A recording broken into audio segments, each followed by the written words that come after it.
And taking those recommendations for the way forward, Petra, what do you think the series has achieved? So for me, it's achieved a wide range of things, and I think we actually haven't seen the end of what it's achieved. There is so much still going on, and this alliance being one of the things that is key to making the information and the philosophy behind everything we've developed accessible for everybody. So the midwifery has had a surge of recognition in the health system. It's there for all women, all babies. It supports physiology. We want to help maintain health and respond to the complications or refer as needed. But that kind of constant support from start of pregnancy into the first months/years of the life of the newborn is that piece that underpins her capacity to really flourish and use that time as a development for herself as well. So we find that there is more opportunity for holistic responses to women's needs and wishes during pregnancy and childbirth.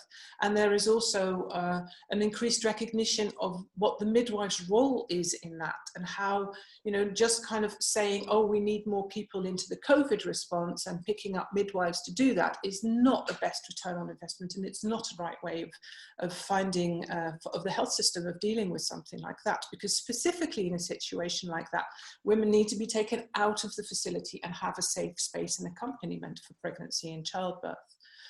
But so we got that. We looked also at quality of care, and quality of care has come to top of the list for a lot of organizations globally, but also locally. And the importance of midwifery in that, and how there's an increased interest and understanding of the organizations, the UN organizations, but also professional organizations, research agencies. They're really using the framework to further develop and implement their programs and their research. And then the piece that I really, really like very much of what's come out of this and what we've achieved is to show and to help people understand the importance of the women's leadership, that woman leading her reproductive health care and her needs and the needs for her family as well. I think the education and employment needs for midwives are also very important because, again, as I said, don't draft everybody into COVID when there's a massive issue. Kind of really think about where are they best needed, where are they best placed, how can we keep things safe and support the development that's needed in a specific situation like that.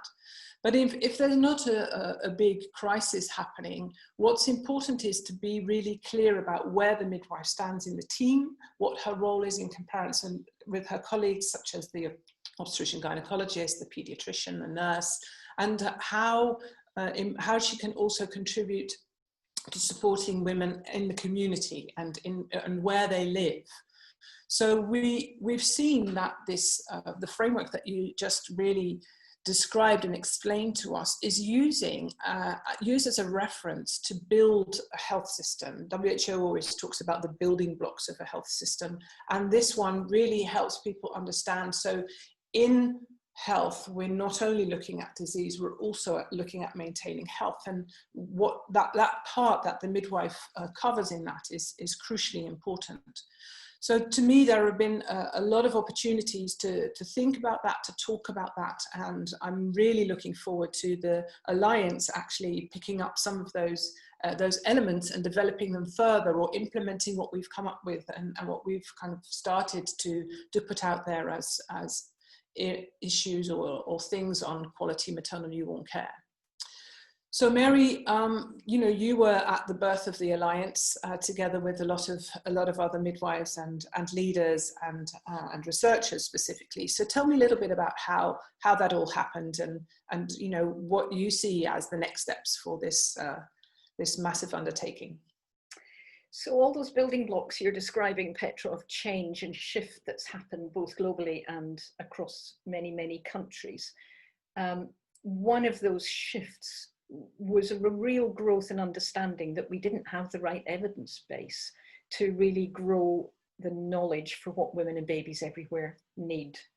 And so the Alliance really grew from that understanding. So the first thing that happened was fifth paper in the series, which looked at globally at the research priorities for women and babies, and really showed that what we need is to ask different questions. The reason we didn't have all the evidence we needed at the start of the series was because research was being funded that asked very different questions, very specific questions, and didn't really necessarily address the full range of women and babies' needs. So it was helpful, but it was limited. It wasn't enough. And so these new research priorities that look very much at how you optimize normal processes, at how you provide continuity, how you provide the midwifery model of care for women in all countries, was really important. So that paper was published and was followed very quickly by a call to action that again was very important, about bringing together an alliance of researchers, of people interested in practice, in program implementation, in developing workforce, and in donors, in people who fund programs, who fund research, and bringing all those people together along with advocacy and women's own voices into that alliance. Because, you know, what we've seen really clearly in the generation of research is you need women's own voices inside the asking those questions and helping to answer those questions. So lots of development of this happening. The University of Yale really picking up the baton and forming the foundation for us to do this, a brilliant interactive website, and building alliances and building the capability on that website to create those alliances so people can come together and ask and answer those questions. But what do we really want to see shifting because of this alliance? What do we think the markers of success will be? Well, we think there's a few things. One is that people, researchers and funding agencies get together to ask and answer those different questions, the questions that really will help us to understand physiology better, the questions that will help us understand the implementation of different models of care better in lots of different contexts. Engaging women themselves in that process and making sure that we're not just going on off and answering the questions that researchers think are interesting, but absolutely grounded in women's own needs. Funded by major agencies, becoming mainstream research, not a kind of sideline issue that maybe midwives and others are interested in, but actually fundamentally mainstream to health system, health services research. Finding different methods to analyze and answer those questions. So using a whole wide range of different methods, everything from lab methods through to on the ground implementation of large scale sustained change. And then building capacity and capability for the range of different disciplines that we need to ask and answer those questions. And one of the striking things is, of course, research in midwifery is relatively new. It's only been going for about 3 decades. And so compared to other disciplines, it's new. We have to really build capacity and capability and bring younger and new researchers into the field to strengthen it and develop the numbers and the quality of the people we have in the field, so that asking and answering those different questions is truly engaging a truly interdisciplinary audience. And that's what it's set up for. We can show you the web address here to log on yourselves and have a look. And it's building, it's new, it's building. So, you know, watch the space. In 5 years' time, we really think this is going to be a very, very important organization. So yeah, thank you for listening.